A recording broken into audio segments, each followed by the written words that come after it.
we did have a brief little intermission, and I ended up, during that little intermission, I ended up rolling up another L. Okay, guys? So we're gonna pick up where we left off at. Actually, I didn't even roll this up. My boyfriend actually rolled this up for me, y'all. So shout out to you, babe. If you're watching this, I love you, boo. Okay.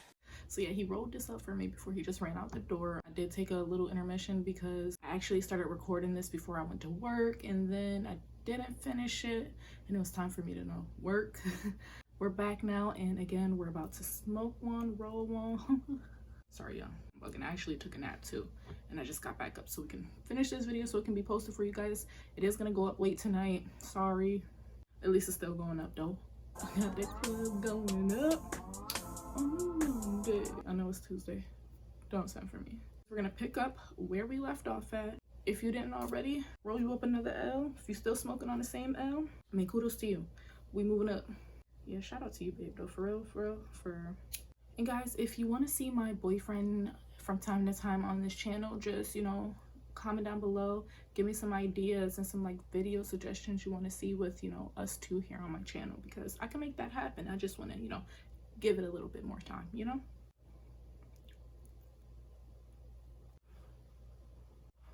My man be promoting the fuck out of these shits, okay? So let's get back into the video. Much to Holly and Jason's dismay, their shock, horror, all of the above, a stranger ended up forcing their way into Jason's room, through the bedroom door. Isn't that some fuck shit?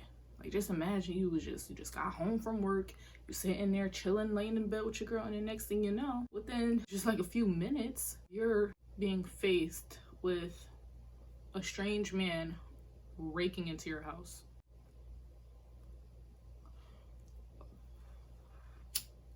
Such a turn of events, man, I tell you.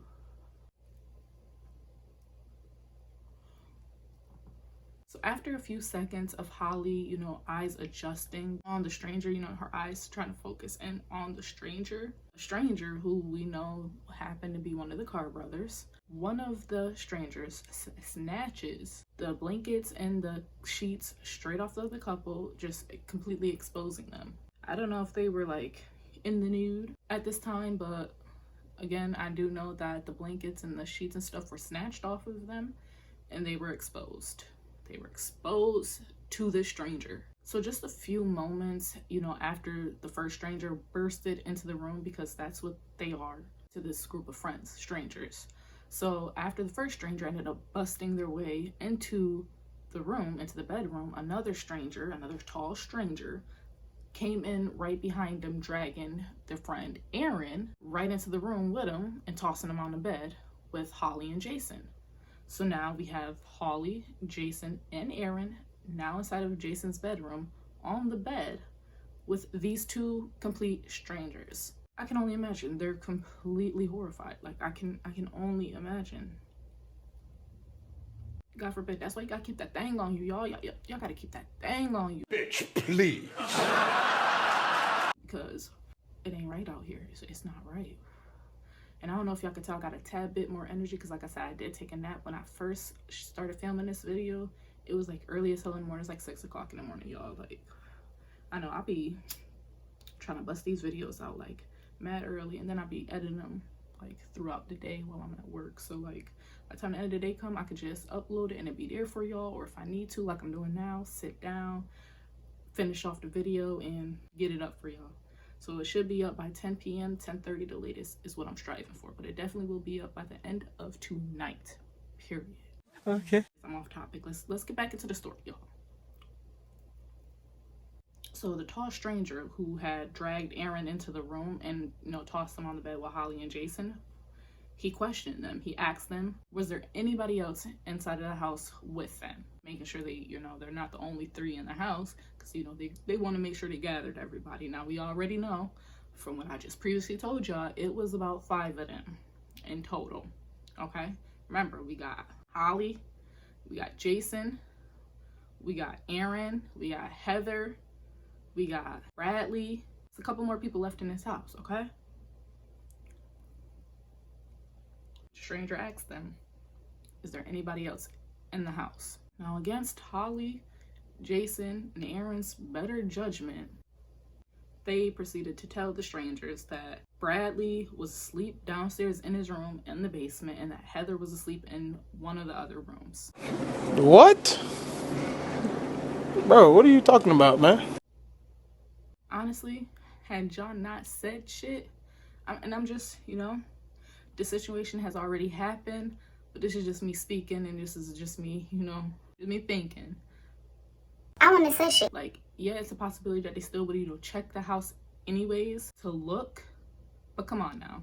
I probably wouldn't have said something just for the simple fact that what if Heather and Bradley were awake? Like, ain't no way in hell y'all still asleep through all of this commotion. You get what I'm saying? So what if they were hearing in on this, already scared their damn selves? And if you wouldn't have said nothing, maybe that would have gave Bradley and or Heather enough time to get out the house and go get help. You know what I'm saying? It's probably a few ways that this situation could have turned out. Honestly, it shouldn't have happened to begin with, but I'm just saying. And I forgot to mention also, by the way, the two men were also holding guns, okay? So they did not come in this thing unarmed. So if you're wondering, like, why didn't you just gang up on them two, jump them, whatever the case may be. I mean, that's still a thought too. Somebody probably may have gotten shot, but 3 against 2, the other 2 was up there, it would have been 5 against 2, you know what I'm saying? Girls said they had a gun, beat their ass, you feel me? You take control. You reverse that situation. Again, the situation has already happened. I'm just saying. But the 2 men, they had guns, and so, the 3, they were probably scared. Ain't no probably. They were scared. Ain't no doubt in my mind. I know. They were scared. I'm just saying I wouldn't have gave up my friends. I wouldn't get my friends up like that. Not that easy. Again, they could have been our only help, our source of help to, get out of this situation. So after Holly, Jason, and Aaron told the Carr brothers where Bradley and Heather were, the Carr brothers, left out of the room and they went to go retrieve Heather and Bradley, who they brought back into Jason's room with the other 3, and now there were 5.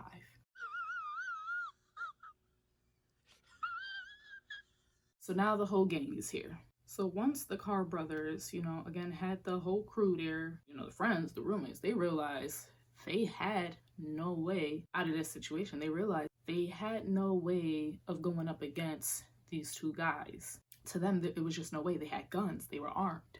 It's just no way. If we try, we die.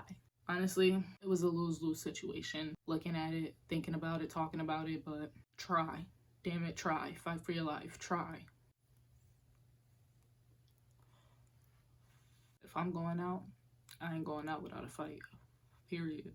So now, at this point, Reginald and Jonathan, they're demanding that all of them strip naked, butt naked, and hand over any cash that they got on them. Any cash. And again, they wanted them to strip butt booty ass naked. For what? And then one of the Carr brothers ended up complaining that somebody needed to shut up Holly's dog. Remember, in the beginning, I told you that Holly, when she first arrived there, she arrived there with her pet schnauzer, Nikki.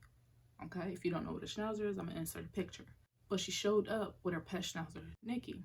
And one of the Carr brothers was complaining that somebody needed to shut it up or else it was going to get shot.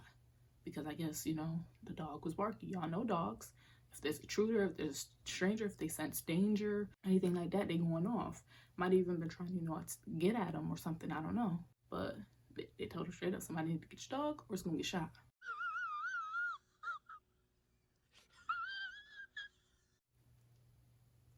Now, here's where it gets dark. Well, where at least it starts to get dark. And if you thought it was dark now, baby, it's about to get darker. It's about to go down. So for the next hour, the Carr brothers made it perfectly clear to these group of friends that they were no longer interested in the money. You know how I told you they wanted them to strip down and hand over any money they had? Yeah. At this point now, they're not here for the money. They're not interested in the money right now. Not right now. Not in this moment. Not in the moment I'm about to tell you about. So Reginald and Jonathan, they end up forcing the group of friends into Jason's closet. I guess if they was all able to fit in there, it was a pretty decent sized closet. Boy, if you don't... But they were forced into Jason's closet, okay?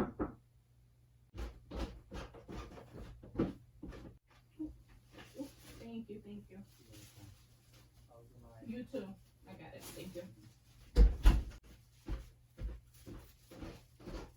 Sorry guys, I had ordered food for me in bed and it just got here, so we can't eat just yet though because he ain't here yet, so I'm not gonna eat without him. I don't like doing that sometimes. I'm out of breath though. Them stairs, man. And I wasn't even running. The fuck out of shape. So yeah, they were forced into Jason's closet, okay? And then in different groups, they were brought out by like the household's bar, and they were forced to engage in sexual acts with one another. They were forced to have sex with each other. Like, y'all wanted to watch them have sex together? Like, what kind of torture is that? And someone ended up pissing in the closet out of fear. Like, it got that deep. Someone ended up pissing in the closet out of fear. I don't know who it was. It could have been one of the girls. It could have been one of the males. Shit, it don't matter. Somebody was scared and they pissed. I would have too. Okay.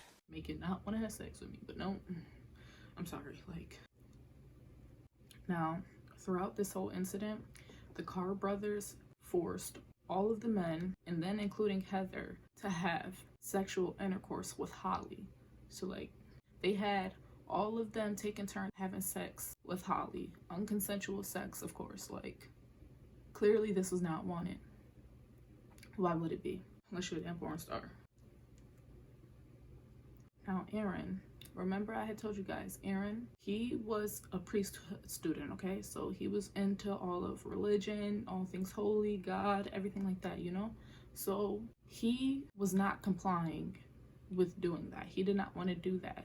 He was, you know, going against it. He was disobeying until, you know, he eventually complied when he got hit really hard in the back of his head.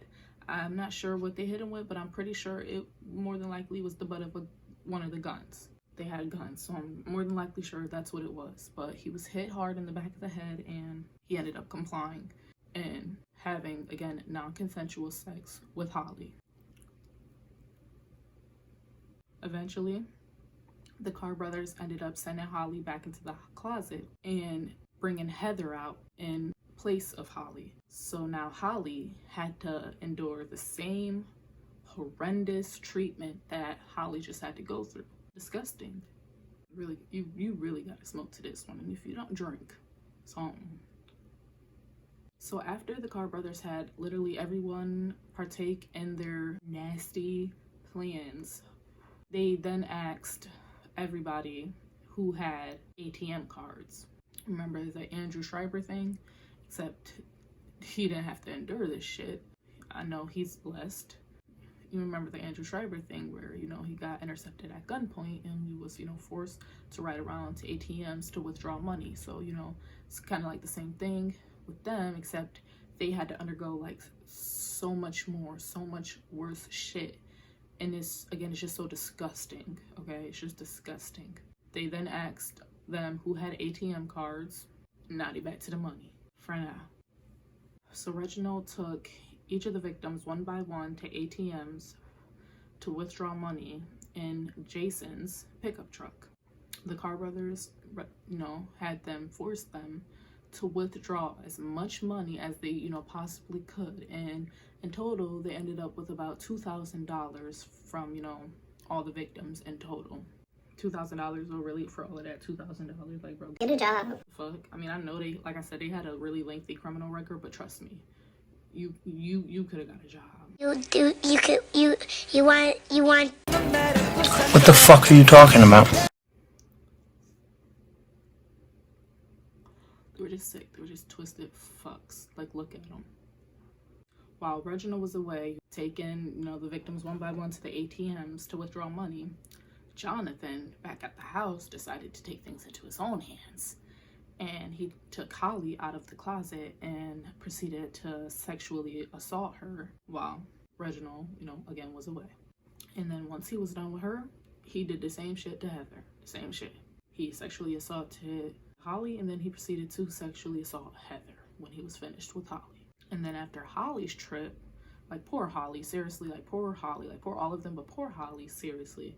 Holly then had to take her trip with Reginald to the ATM. After she was finished taking her trip to the ATM, Reginald proceeded to sexually assault her, where after that, Jonathan yet again sexually assaulted both young women again. Like, just don't fucking get enough. Like, I know these girls were scared. I know everybody was scared. And Holly just so happened to be the most scared, especially after Jonathan said to her, "Relax. I'm not gonna kill you just yet." "Bro, what?" Just yet. See, I knew I should have whooped your ass. like, for real, because in the beginning, when all of this shit went down, for the simple fact that if I'ma go out whooping your ass. Just makes it bad. Once the Carr brothers, were done with the whole ATM trip and, all of that shit, they ransacked the house completely for like any valuables that they can get, and then they ended up coming across a empty coffee can or a popcorn box that is like still being debated. So it's either the coffee can or the popcorn box, one or the other, but they ended up coming across it. So this box or can was found under Jason's bed, and inside of it was an engagement ring. Oh my God! Wow! So the Carr brothers, swung the closet door open and was like, "Whose ring is this?" To which Jason, weakly replied and said, it was his. He raised his hand to indicate that it was him, and one of the brothers asked him, like, is it the only one of its kind? It's crazy, y'all. Like, when I was, doing the research and I was, watching the documentaries and, all of that stuff, it was just like, he was heartbroken, he was sad, and like they said, with like a sorrowful look, he looked at Holly and he told her, like, "That was for you. I was gonna ask you to marry me." y'all, like, what a fucking way to find out your man was gonna propose to you, y'all. Like, what the fuck? Like, what a fucking way to find out. Like, what a way to find out that your man was going to propose. Stop playing. Stop playing. Stop playing.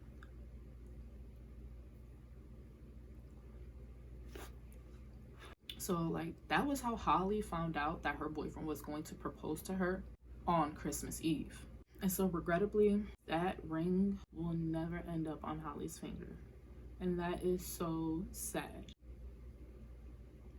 It's so sad when you think about it. It really is. So about 3 hours after this diabolical scheme took place, the Carr brothers eventually led the group from out of the closet and into the yard. One by one, the Carr brothers took the group into 2 different cars and drove them away from the house.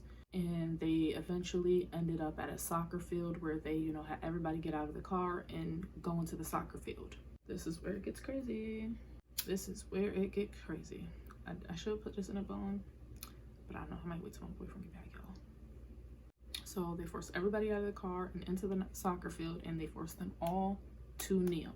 The Carr brothers forced a group of friends to kneel, all 5 of them, kneel. So, like, a terrifying feeling overcame these friends as it dawned on them what was about to happen to them. Like, they just knew what was about to go down. It's about to go down. Like, y'all know what's about to go down. You can just tell from the lot. You could just tell what's about to go down. So Holly, she got hysterical and she started screaming like, Oh my God, they're going to kill us. Again, they knew what was about to go down. One by one, Reginald and Jonathan took turns shooting the friends and watching them bleed out in the snow.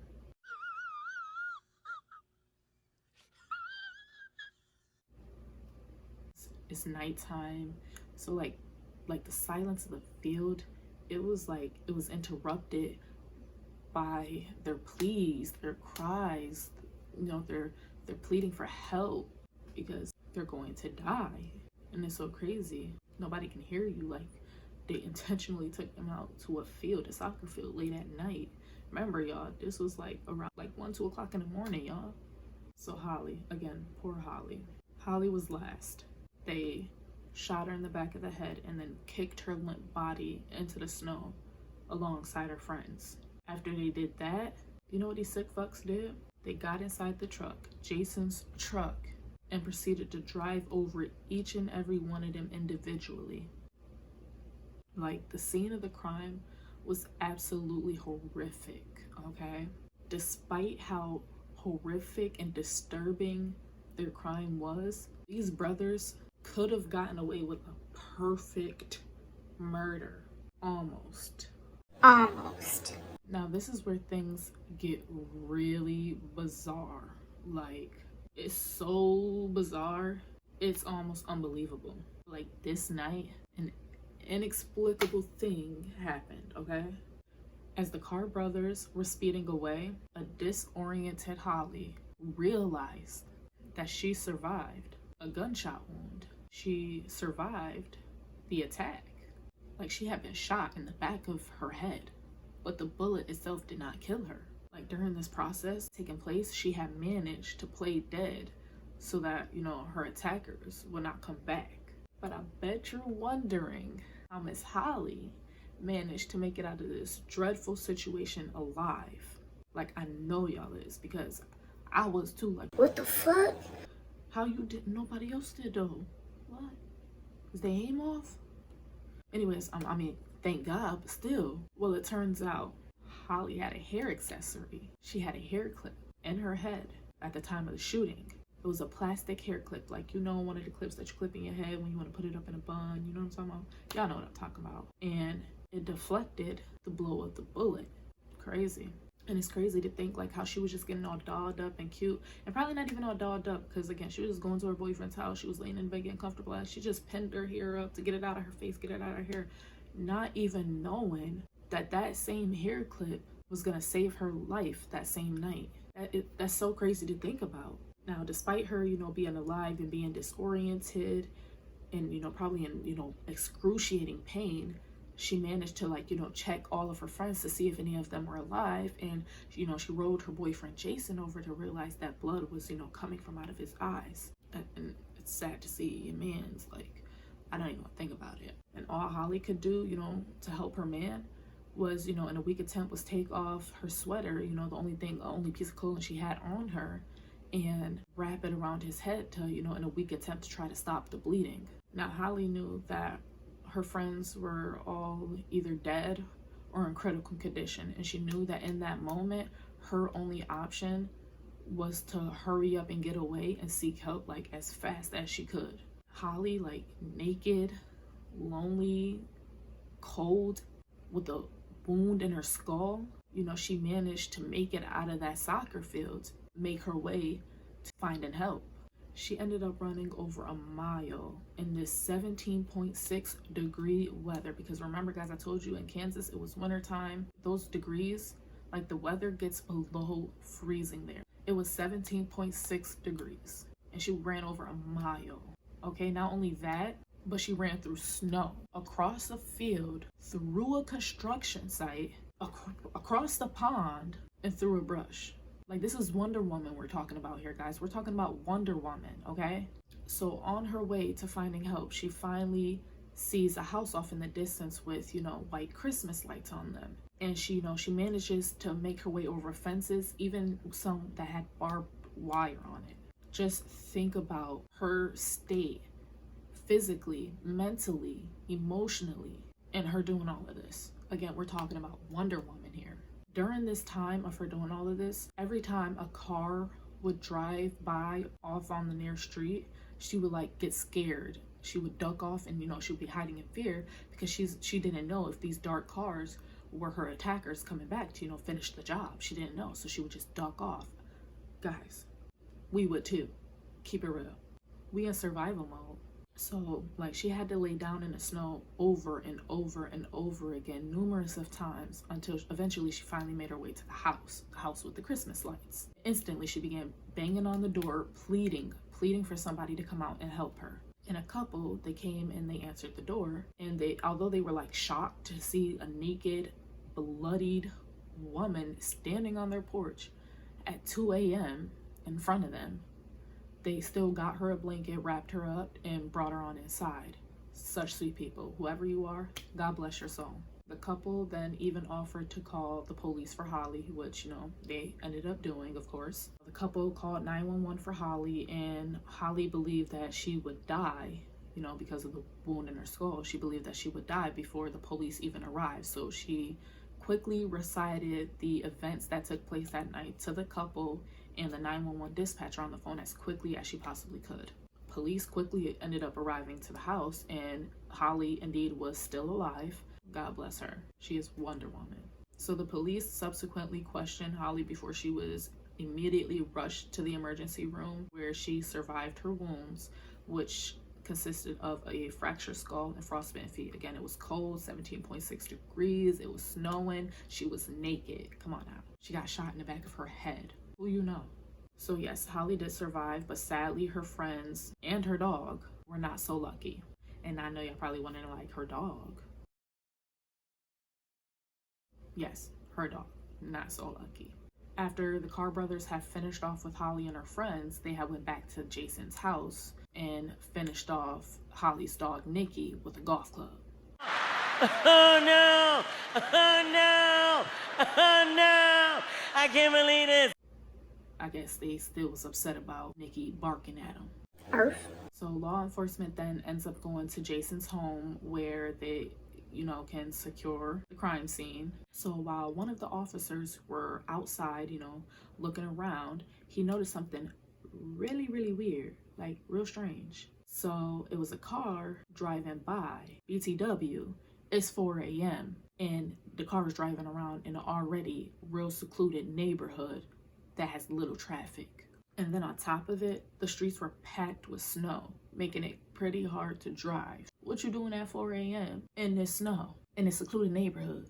But not only that, y'all, the police officer noticed that the entire time the driver was driving by, he was staring straight ahead the entire time. Like, he ain't not once look at the crime scene on the side of him that was taking place. He looked ahead the whole time. Then he ends up driving back down the same street, back down in the opposite direction where he just came from, looking straight ahead past the crime scene again. Like, the police officer found that this was like so suspicious that he decided to write down the license plate number, and he, ordered one of the sergeants to go pull him over and identify who the driver was. So when one of the sergeants went over and, pulled the driver over and went to identify him, turns out it was Reginald Carr himself. Oh my God! Wow! However, the police officers did not have enough information to know that the culprits of the crime that just took place was sitting right there in front of them. So after a brief little stop, Reginald was free and on his way. From the information that I have gathered, it seems like the police officers were actually on the hunt for Jason's pickup truck and not the white Plymouth that Reginald Carr was just driving in. I wonder why he, just got away. But check this out. Reginald was actually on his way to go swap cars with Jonathan, who had Jason's pickup truck. Like, little did Reginald know, he literally just escaped the police officers by like the little piece of hairs on his neck. For real. So it wouldn't be until the next day that when Reginald makes his way to his girlfriend's house that the jig is up. Okay. Now, the reason being is because the neighbor next to Reginald's girlfriend just so happened to have been watching the news and was horrified to see that the same pickup truck that was on the news, Jason's pickup truck, was the same one that was parked right behind his very own car. The neighbor was being nosy, and watching from his window as someone from the pickup truck brought out a big TV and had brought it into the house next door. So as soon as the neighbor had seen that the person was in the apartment, in the home, he immediately rushed out his house, got in his car, and sped off to the nearest police station to report what the hell he just seen. So sure enough, when the police officers arrived to this apartment complex, they were so disgusted to have seen the bedding and the clothing of the 5 friends that were just attacked, just thrown all over the living area. Disgusting. I'm telling y'all, disgusting. So when police knocked on the door, it looked like Reginald was trying to jump off like the apartment complex balcony, but it was too late, brother. It was too late. He was caught. He was surrounded. Get done. Poof, skedaddle, baby. Okay. Meanwhile, Jonathan, his brother, had his own little rude awakening waiting for him. Little did he know, okay? Tell y'all. So Jonathan, he had been staying with a little friend and had been shocked when she had confronted him about what she had been seeing and hearing on the news. Like, baby, do y'all not know people watch the news these days? Like, so after she had realized that Jonathan was wearing the same exact clothes that police say that their suspects were wearing, and the same exact truck that they are looking for was parked right outside, like she already knew.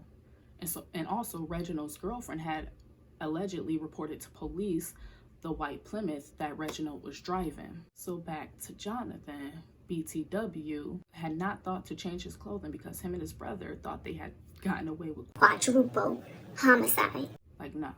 Jonathan, again, was shocked when confronted by this and had stalled before asking his little friend, like, how she knew about what was going on. So he was in utter shock when he heard that one of the victims that he thought he killed managed to survive. Like, boom.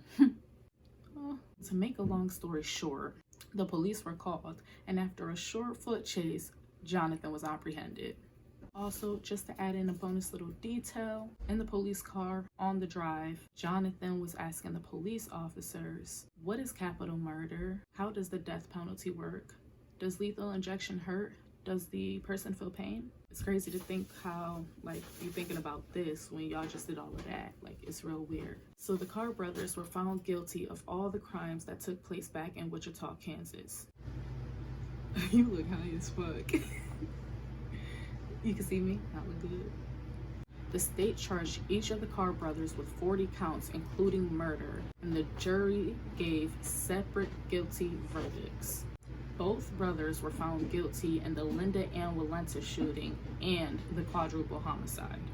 Jonathan ended up being acquitted for all counts related to the carjacking of Andrew Schreiber. Remember, I told you guys in the beginning that Jonathan was not with Reginald when the Andrew Schreiber incident took place. In the end, they both were sentenced to death, although their final sentence has been up in the air for years now, since, you know, the debate with the death penalty is still going on. It was also said that Holly and Andrew were both in the courtroom, were comforting each other during this time, and even ended up starting a relationship and eventually ended up getting married. Oh my God! Wow! What a turn of events.